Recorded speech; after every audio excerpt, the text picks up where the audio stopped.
শ্রেণীতে রেখে মাইনে নিতে হবে। যখনই ডিরেক্ট মালিক হতে যাবে তখন কিন্তু এরা চলবে না। যেরকম কোম্পানিতে বোর্ড গঠন করা হয়, হ্যাঁ, আর সেই মালিকের যে ফাউন্ডার সেও কর্মচারী, হ্যাঁ কর্মচারী হয়ে যেত, সেও কর্মচারী। এইরকমই ব্যাপার। এটা আর একটা অপশান হচ্ছে, এদের আন্ডারে যে কর্মচারীরা কাজ করে তাদের যদি খুব ভালোভাবে দেখভাল করে তাহলে কিন্তু এদের সংস্থা বা সংস্থার এবং নিজেদের আর্থিক উন্নতি। যেমন ধরে নে, তোর বাড়িতে যদি কাজের লোক থাকে, সেই কাজের লোকে যদি তুই টেক কেয়ার, এই কমিউনিকেশন দিতে যদি টেক কেয়ার করে, তাদের যদি কী বলতে কারোর বাড়িতে কাজের লোক থাকে, তারও তো শনি শুক্রের সঙ্গে কম্বিনেশন, স্যাটার্ন অ্যান্ড ভেনাস।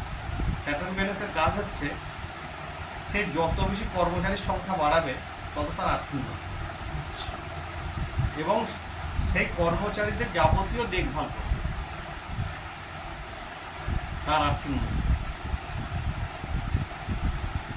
এবং দেখভালও করি। তাদের অসময়ে দেখাশোনা করা, তাদেরকে সাহায্য করা, তাহলে কিন্তু এই কম্বিনেশনটা খুব ফ্রুটফুল হবে, সাকসেস করা। আর্থিক গতিবিধিটা ভালো থাকে। অবশ্যই হবে। আমার বাড়িতে এমনি তিনটে লোক কাজ করে, ওই কারণেই করে। শনি শুক্র আছে। আমার শনি শুক্র বৃহস্পতি একবার আছে, তিনটে।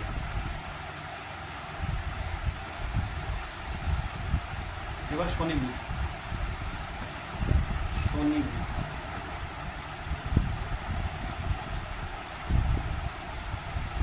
শনি বুধ লেখাপড়া,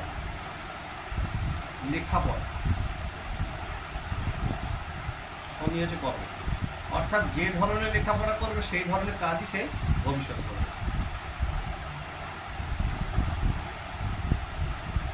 তাহলে বোঝা যাচ্ছে কম্বিনেশনে ডিকোড করা যাচ্ছে, এইভাবে কম্বিনেশন ডিকোড করা যাচ্ছে।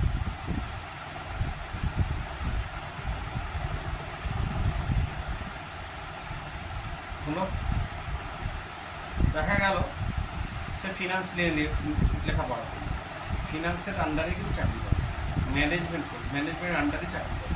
সে হয়তো দেখা গেল IPS IAS মানে জবের জন্য, UPSC জবের জন্য খাটবে, সেইখানেই চাকরি করে, সেই ধরনের চাকরি করে।